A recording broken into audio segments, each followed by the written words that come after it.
안녕하세요. 오늘은 우리 인생의 선배님들께 꼭 전해드리고 싶은 이야기가 있습니다. 바로 이런 사람은 이제 만나지 말아라는 주제입니다. 젊을 때는 사람을 가리지 않고 만났습니다. 누구든 좋은 사람일 거라고 생각했고 시간도 많았으니까요. 하지만 나이가 들수록 깨닫게 됩니다. 시간은 한정되어 있고 좋은 사람들과 함께 보내는 시간이 얼마나 소중한지 말입니다. 2500년 전 공자도 마찬가지였습니다.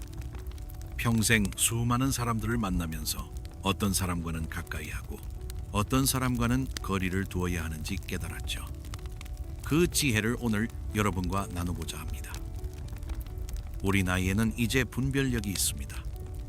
사람을 보는 눈이 생겼죠. 그런데 때로는 정 때문에, 예의 때문에 좋지 않은 사람들과도 계속 만나게 됩니다. 하지만 공자는 말합니다. 현명한 사람은 사람을 가려서 만난다고 말이죠. 공자는 이렇게 말했습니다. 친구를 고를 때는 신중해야 한다. 좋은 친구는 널리 알려지게 하고 나쁜 친구는 버려야 한다. 또한 같은 길을 가지 않는 사람과는 서로 계획을 세우지 않는다고도 했습니다. 오늘 5가지 유형의 사람들을 살펴보겠습니다. 이런 사람들을 만나면 우리의 소중한 시간과 에너지만 빼앗기게 됩니다. 공자의 지혜로 이들을 어떻게 구별하고 어떻게 대처해야 하는지 함께 배워보시죠. 교원영색 선혜인 말재주와 얼굴빛이 좋은 자는 인이 적다. 공자께서 가장 경계하라고 하신 사람이 바로 이런 사람입니다. 말재주가 좋고 얼굴빛이 좋은 자는 인이 적다고 하셨죠. 여러분도 이런 경험 있으실 겁니다. 만날 때마다 좋은 말만 하는 사람, 칭찬을 아끼지 않는 사람인데 막상 도움이 필요할 때는 온데간데 없어지는 사람 말입니다. 어머, 어르신 정말 젊어 보이세요. 존경합니다. 배우고 싶습니다. 이런 말들을 달콤하게 해놓고는 정작 약속은 지키지 않고 부탁하면 핑계만 댑니다. 더 심한 경우에는 뒤에서 험담을 하기도 하죠. 공자는 또 이런 말씀도 하셨습니다. 화언교원은 덕을 해친다. 즉 꽃말 같은 교묘한 말은 덕을 해친다는 뜻입니다. 진정한 덕이 있는 사람은 말보다는 행동으로 보여준다는 의미죠. 실제로 우리 주변에 이런 분들 계시죠? 처음 만났을 때는 이렇게 예의 바른 사람이 하고 감탄했는데 시간이 지나면서 점점 실망하게 되는 경우 말입니다. 말로는 언제든 연락하세요. 도와드릴게요. 라고 하지만 정작 전화하면 받지 않고 부탁하면 요즘 너무 바빠서 라며 회피합니다. 더 큰 문제는 이런 사람들이 다른 사람들에게도 똑같이 행동한다는 것입니다.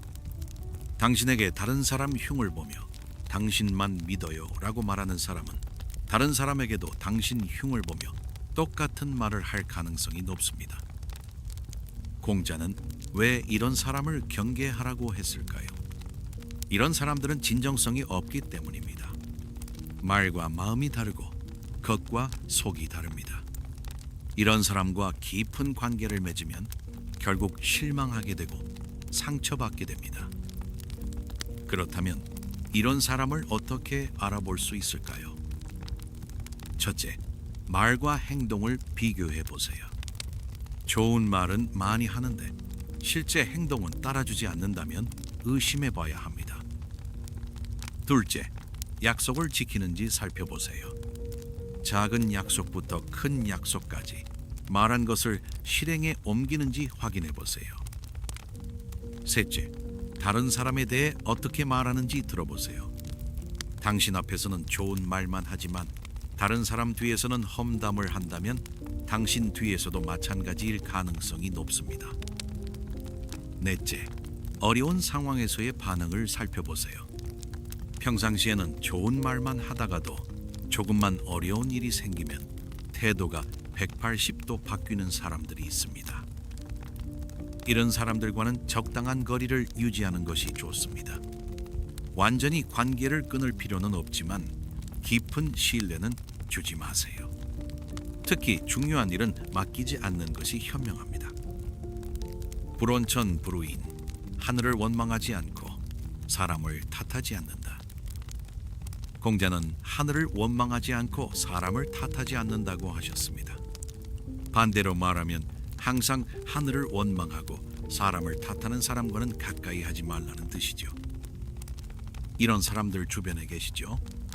만날 때마다 불평불만뿐인 사람, 모든 것을 남의 탓으로 돌리는 사람, 세상이 다 자기에게 잘못한다고 생각하는 사람 말입니다. 요즘 젊은 놈들은 버릇이 없어. 정부가 잘못했어. 우리 자식들이 효도를 안 해. 이웃들이 시끄러워. 병원에서 대접을 안 해줘. 이런 식으로 항상 불만만 쏟아내는 사람들입니다. 공자는 또 이렇게 말했습니다. 군자는 자신을 탓하고 소인은 남을 탓한다. 즉, 훌륭한 사람은 문제가 생기면 먼저 자신을 돌아보지만 그렇지 못한 사람은 항상 남의 탓만 한다는 뜻입니다. 처음에는 동정심으로 들어주게 됩니다. 그런데 시간이 지나면서 깨닫게 되죠. 이 사람은 절대 바뀌지 않을 거라는 것을, 오히려 여러분의 기분만 우울하게 만들 뿐이라는 것을 말입니다. 실제로 이런 분들과 만나고 나면 어떤 기분이 드시나요? 집에 돌아와서도 그 사람의 불평불만이 머릿속에 맴돌고 덩달아 기분이 우울해지죠. 그러게 말이야, 요즘 세상 참 살기 힘들어 라고 생각하게 되고 자신도 모르게 부정적인 생각에 빠져들게 됩니다.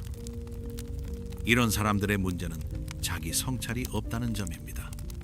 모든 문제의 원인을 외부에서 찾지 자신을 돌아보지 않습니다.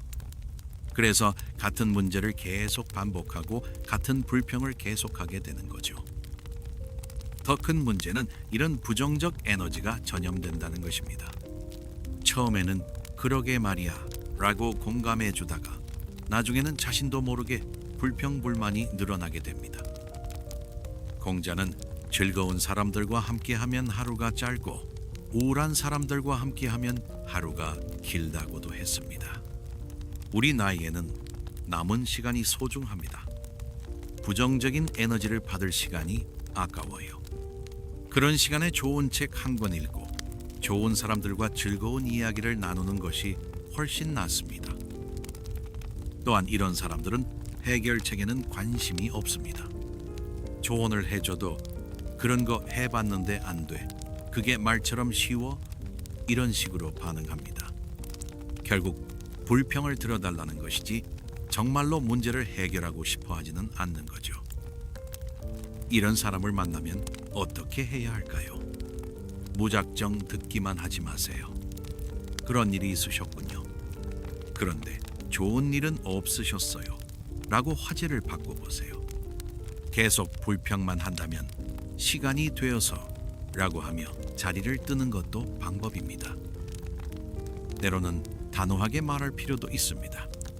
그런 이야기는 기분이 안 좋아지니까 다른 이야기 해요 라고 말하는 것도 좋습니다. 진정한 친구라면 여러분의 마음을 이해해 줄 것입니다. 이니무신 부지기가야, 사람이 신용이 없으면 어떻게 살 수 있겠는가? 공자는 사람이 신용이 없으면 어떻게 살 수 있겠는가? 라고 하셨습니다. 신용, 즉 신뢰는 모든 인간관계의 기본입니다. 우리 나이가 되면 신용의 무게를 더욱 깊이 느끼게 됩니다. 평생 쌓아온 신뢰가 얼마나 소중한지, 한번 깨진 신뢰를 회복하는 것이 얼마나 어려운지 알고 있기 때문이죠. 하지만 여전히 주변에는 신의가 없는 사람들이 있습니다. 약속을 가볍게 여기는 사람, 말과 행동이 다른 사람, 상황에 따라 말을 바꾸는 사람들 말입니다. 다음에 꼭 연락드릴게요 라고 해놓고 연락하지 않는 사람, 도와드릴게요 라고 해놓고 정작 필요할 때는 피하는 사람, 여러 사람에게 다른 이야기를 하는 사람들이 바로 그런 사람들입니다. 공자는 또 이런 말씀도 하셨습니다. 언필신 행필과, 즉 말은 반드시 믿을만 해야 하고 행동은 반드시 결과가 있어야 한다는 뜻입니다. 말한 것은 반드시 지키고 시작한 일은 반드시 끝내야 한다는 의미죠. 그런데 신의가 없는 사람들은 어떤가요? 말만 앞세우고 실천은 하지 않습니다. 이번에는 정말 지킬게요 라고 말하면서도 또 약속을 어깁니다. 그리고는 상황이 갑자기 바뀌어서 예상치 못한 일이 생겨서 라며 변명만 늘어놓습니다. 이런 사람들의 특징은 변명이 많다는 것입니다. 약속을 어겨놓고도 깜빡했다, 바빠서, 오해가 있었다며 자신의 잘못을 인정하지 않습니다. 그리고 또 비슷한 약속을 하며 또 어깁니다. 더 심각한 경우에는 돈 문제도 있습니다. 다음 달에 꼭 갚을게요 라고 해놓고 계속 미루는 사람, 빌린 것도 잊어버린 척하는 사람들 말입니다. 이런 사람들과는 절대 금전적인 관계를 맺어서는 안 됩니다. 신의가 없는 사람과의 관계에서는 늘 불안할 수밖에 없습니다. 이 사람이 한 말을 믿어도 될까, 약속한 것을 지킬까 걱정하게 되죠. 이런 스트레스를 받으며 관계를 유지할 필요가 있을까요? 특히 우리 나이에는 건강도 중요한데 이런 스트레스는 건강에도 좋지 않습니다. 마음 편히 지낼 수 있는 사람들과 함께하는 것이 훨씬 좋습니다. 신의가 없는 사람을 구별하는 방법은 작은 약속부터 살펴보는 것입니다. 내일 전화드릴게요. 이번 주에 만나요. 같은 작은 약속도 지키지 않는 사람은 큰 약속도 지키지 않을 가능성이 높습니다. 또한 이런 사람들은 약속할 때의 태도도 다릅니다. 진정성 있는 사람은 약속을 신중하게 하고 지킬 수 있는 약속만 합니다. 반면 신의가 없는 사람은 쉽게 약속하고 나중에 쉽게 번복합니다. 이런 사람과는 중요한 약속을 하지 않는 것이 좋습니다. 만약 어쩔 수 없이 약속을 해야 한다면 반드시 확인하고 또 확인하세요. 그리고 가능하면 증인을 두거나 서면으로 남겨두는 것이 안전합니다. 부진명 무의위군자야. 천명을 알지 못하면 군자가 될 수 없다. 공자는 천명을 알지 못하면 군자가 될 수 없다고 하셨습니다. 여기서 천명은 자신의 위치와 역할, 분수를 아는 것을 의미합니다. 나이가 들면서 가장 보기 싫어지는 사람 중 하나가 바로 분수를 모르는 사람입니다. 자신의 처지는 생각하지 않고 건방진 태도를 보이는 사람, 나이에 맞지 않는 행동을 하는 사람들 말입니다. 예를 들어 경험도 부족하면서 어른들 앞에서 큰 소리치는 사람, 자신의 능력은 생각하지 않고 남을 무시하는 사람, 받은 것에 비해 요구하는 것이 너무 많은 사람들이 그렇습니다. 공자는 지자부록 인자부루 용자불구라고 했습니다. 즉 지혜로운 자는 미혹되지 않고 어진 자는 걱정하지 않고 용기 있는 자는 두려워하지 않는다는 뜻입니다. 진정한 지혜는 자신을 아는 것에서 시작됩니다. 더 심한 경우에는 연배가 있는 분들에게도 예의 없이 행동하는 사람들이 있습니다.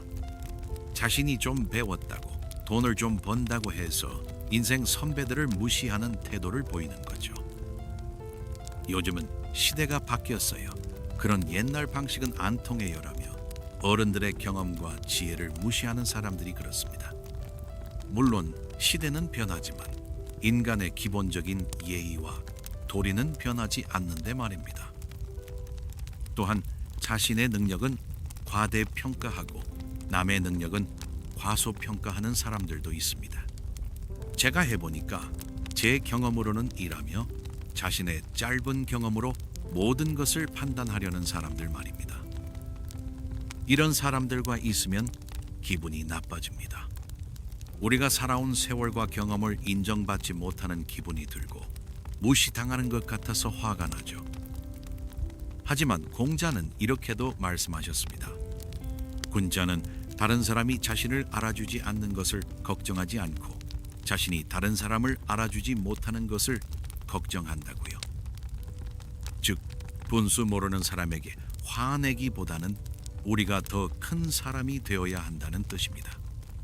하지만 그렇다고 해서 계속 참고 견딜 필요는 없습니다. 분수 모르는 사람과는 적당한 선을 그어야 합니다. 예의는 지키되 깊은 관계는 맺지 않는 것이 좋습니다. 이런 사람들은 경험을 통해 배워야 하는 사람들이니까요. 우리는 우리 나이에 맞는 품격을 유지하면서 진정으로 우리를 존중해주는 사람들과 함께 시간을 보내는 것이 현명합니다. 군자회덕 소인회리, 군자는 덕을 생각하고 소인은 이익을 생각한다. 군자는 덕을 생각하고 소인은 이익을 생각한다고 하셨습니다. 즉, 훌륭한 사람은 도덕과 의리를 생각하지만 그렇지 못한 사람은 오직 자신의 이익만 생각한다는 뜻입니다. 우리 주변에도 이런 사람들이 있습니다. 모든 일을 자신의 이익을 기준으로 판단하는 사람, 다른 사람의 어려움은 모르고 자신의 편리함만 생각하는 사람들 말입니다. 예를 들어 모임에서 항상 자신에게 유리한 것만 챙기려는 사람, 남이 어려울 때는 모른 척하다가 자신이 필요할 때만 연락하는 사람, 함께 밥을 먹어도 계산할 때는 항상 빠지는 사람들이 그렇습니다. 이런 사람들의 특징은 모든 것을 손익계산으로 따진다는 것입니다. 이 사람과 사귀면 나에게 도움이 될까? 이 일을 하면 내가 얼마나 이익을 볼까만 생각합니다. 공자는 또 결리사의라고 했습니다. 즉, 이익을 보면 의리를 생각하라는 뜻입니다. 어떤 이익이 있을 때도 그것이 옳은 일인지 도덕적인 일인지 먼저 생각해야 한다는 의미죠. 하지만 탐욕스러운 사람들은 어떤가요? 이익만 보이면 앞뒤 가리지 않고 달려듭니다. 그 과정에서 다른 사람이 피해를 보든 말든 상관하지 않습니다. 특히 나이가 들면서 더욱 눈에 띄는 것이 평생 이런 식으로 살아온 사람들의 모습입니다. 젊을 때는 그런 대로 참아줄 수 있었지만 나이가 들어서도 변하지 않으면 정말 보기 싫어집니다. 예를 들어 손자 손녀에게도 공부 잘하면 용돈 줄게, 시험 잘 보면 뭐 사줄게 하며 모든 것을 거래로 생각하는 할아버지, 할머니들이 있습니다. 사랑은 조건 없이 주는 것인데 모든 것에 조건을 다는 거죠. 또는 친구들과의 관계에서도 이번에는 내가 냈으니까 다음에는 네가 내라. 내가 너에게 이런 것까지 해줬는데라며 모든 것을 계산하는 사람들도 있습니다. 이런 사람들과 함께 있으면 마음이 편하지 않습니다. 혹시 내가 이 사람에게 빚을 지고 있는 건 아닐까? 내가 뭔가 더 해줘야 하는 건 아닐까? 하는 생각이 들게 됩니다. 진정한 관계란 주고받음이 자연스러워야 합니다. 계산하지 않아도 서로 베풀고 서로 감사해야 하는 관계가 아름다운 관계입니다. 이런 사람들을 구별하는 방법은 평상시 대화를 들어보는 것입니다. 대화의 주제가 대부분 돈, 이익, 손해에 관한 것이라면 주의해봐야 합니다. 요즘 뭐가 돈이 되나? 그거 하면 얼마나 벌어? 같은 말을 자주 한다면 말입니다. 또한 다른 사람의 어려움에 대한 반응도 살펴보세요. 진심으로 걱정해 주는지 아니면 그러게 왜 그랬어? 나는 그럴 줄 알았어 라며 냉정하게 반응하는지 말입니다. 현명한 관계 맺기의 지혜. 지금까지 공자의 지혜로 피해야 할 5가지 유형의 사람들을 살펴봤습니다. 첫째, 말만 번지르르 하고 진정성이 없는 사람. 둘째, 원망과 불평만 하는 부정적인 사람. 셋째, 신의가 없어서 믿을 수 없는 사람. 넷째, 분수를 모르고 건방진 사람. 다섯째, 이기적이고 탐욕스러운 사람. 이런 사람들의 공통점은 무엇일까요? 바로 우리에게 도움이 되지 않는다는 것입니다. 오히려 우리의 에너지를 빼앗아가고 기분을 나쁘게 만들고 스트레스를 주는 사람들입니다. 공자는 가까이 하면 불손해지고 멀리 하면 원망한다는 말도 했습니다. 어떤 사람들은 가까이 해도 문제고 멀리 해도 문제입니다. 이런 사람들과는 적당한 거리를 유지하는 것이 최선입니다. 그렇다면 어떤 사람과 가까이 해야 할까요? 공자는 이런 사람들과 사귀라고 했습니다. 정직하고 신실하며 박학한 사람과 사귀라고 했지요. 즉 정직하고 신실하며 배움이 많은 사람과 함께하라는 뜻입니다. 구체적으로는 이런 사람들입니다. 말과 행동이 일치하는 사람, 긍정적이고 감사할 줄 아는 사람, 약속을 지키고 신뢰할 수 있는 사람, 겸손하고 배우려는 자세가 있는 사람, 서로를 존중하고 배려하는 사람, 어려울 때 진심으로 도와주는 사람, 함께 있으면 마음이 편안해지는 사람. 공자는 사민행 필요하사라고도 했습니다. 세 사람이 가면 반드시 나의 스승이 있다는 뜻입니다. 좋은 사람들과 함께하면 서로에게서 배울 것이 있고 함께 성장할 수 있다는 의미입니다. 그렇다면 이런 나쁜 사람들과는 어떻게 관계를 정리해야 할까요? 무작정 관계를 끊기는 어려우니까요. 첫째, 점진적으로 거리를 두세요. 갑자기 연락을 끊으면 오히려 문제가 될 수 있습니다. 만나는 횟수를 줄이고 개인적인 이야기는 하지 않으며 형식적인 관계로 유지하세요. 둘째, 중요한 일은 맡기지 마세요. 믿을 수 없는 사람에게 중요한 일을 부탁했다가 낭패를 보는 경우가 많습니다. 특히 돈 관련된 일이나 약속이 중요한 일은 절대 맡기지 마세요. 셋째, 감정적으로 휘둘리지 마세요. 이런 사람들은 때로 감정에 호소하거나 동정심을 자극하려고 합니다. 당신만 믿어요. 다른 사람들은 다 등을 돌렸어요. 같은 말에 넘어가지 마세요. 넷째, 명확한 기준을 세우세요. 어디까지 도와줄 것인지, 어떤 일까지 들어줄 것인지 자신만의 기준을 세우고 지키세요. 한번 선을 넘으면 계속 요구가 늘어납니다. 다섯째, 필요하면 단호하게 거절하세요. 안 됩니다. 어렵습니다. 라고 분명히 말하는 것이 서로에게 좋습니다. 애매하게 얼버무리면 계속 매달리게 됩니다. 마지막으로 자기 성찰도 필요합니다. 혹시 내가 다른 사람들에게 이런 사람은 아닐까요? 공자는 5일 삼성오신이라고 했습니다. 하루에 3번 자신을 돌아본다는 뜻입니다. 첫째, 다른 사람을 위해 일할 때 진심이었는가? 둘째, 친구와 사귈 때 신의가 있었는가? 셋째, 스승에게 배운 것을 실천했는가? 우리도 매일 자신을 돌아봐야 합니다. 나는 말과 행동이 일치하는가? 나는 약속을 잘 지키는가? 나는 다른 사람을 존중하는가? 나는 감사할 줄 아는가? 나는 긍정적인 에너지를 전하는가? 좋은 사람들이 우리 곁에 머물기를 원한다면 먼저 우리가 좋은 사람이 되어야 합니다. 공자는 덕불고 필을인이라고 했습니다. 덕이 있는 사람은 외롭지 않다. 반드시 이웃이 있다는 뜻입니다. 우리 나이에는 특별히 고려해야 할 점들이 있습니다. 첫째, 시간의 소중함을 인식하세요. 젊을 때처럼 무한정 시간이 있지 않습니다. 좋은 사람들과 보내는 시간을 더 소중히 여기세요. 둘째, 건강을 생각하세요. 스트레스를 주는 사람들과의 관계는 건강에도 해롭습니다. 마음 편한 사람들과 함께하는 것이 건강에도 좋습니다. 셋째, 가족과의 시간을 우선하세요.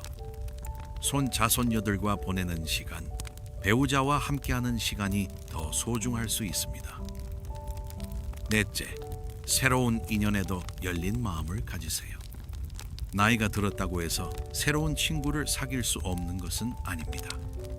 좋은 사람이라면 나이에 상관없이 친구가 될 수 있습니다. 공자는 말년에 이런 말을 했습니다. 조문도 석사가에, 즉 아침에 도를 들으면 저녁에 죽어도 좋다는 뜻입니다. 진리를 깨달으면 언제 죽어도 후회가 없다는 의미입니다. 우리도 이제 인생의 진리를 알 나이입니다. 어떤 사람과 함께 해야 하고 어떤 사람과는 거리를 두어야 하는지 아는 나이죠. 나이 들어서까지 나쁜 사람들과 시간을 낭비할 이유는 없습니다. 이제는 선택할 수 있는 지혜가 있으니까요. 공자의 가르침을 마음에 새기고 현명한 인간관계를 만들어 가시기 바랍니다. 좋은 사람들과 함께하는 시간은 인생의 보물입니다. 그런 사람들과 함께 차 한 잔 마시며 나누는 대화, 함께 산책하며 바라보는 석양, 서로의 안부를 진심으로 묻는 그런 순간들이 진정한 행복입니다. 공자는 유붕자원 방내 불영낙호라고 했습니다. 벗이 먼 곳에서 찾아오니 또한 즐겁지 아니한가? 라는 뜻입니다. 진정한 친구가 있다는 것, 그런 사람들과 함께 할 수 있다는 것이 인생의 가장 큰 기쁨 중 하나입니다. 오늘 이야기가 여러분들의 인간관계를 정리하는 데 도움이 되었기를 바랍니다. 앞으로는 정말 소중한 사람들과만 시간을 보내시기 바랍니다. 다음 시간에는 이런 사람과는 꼭 가까이 하라는 주제로 찾아뵙겠습니다. 좋은 사람을 알아보는 공자의 지혜, 그리고 평생 친구로 지낼 수 있는 사람들의 특징에 대해 함께 나누겠습니다. 건강하시고 좋은 사람들과 함께하는 행복한 나날 되시기 바랍니다. 오늘도 들어주셔서 감사합니다. 구독과 좋아요 부탁드립니다.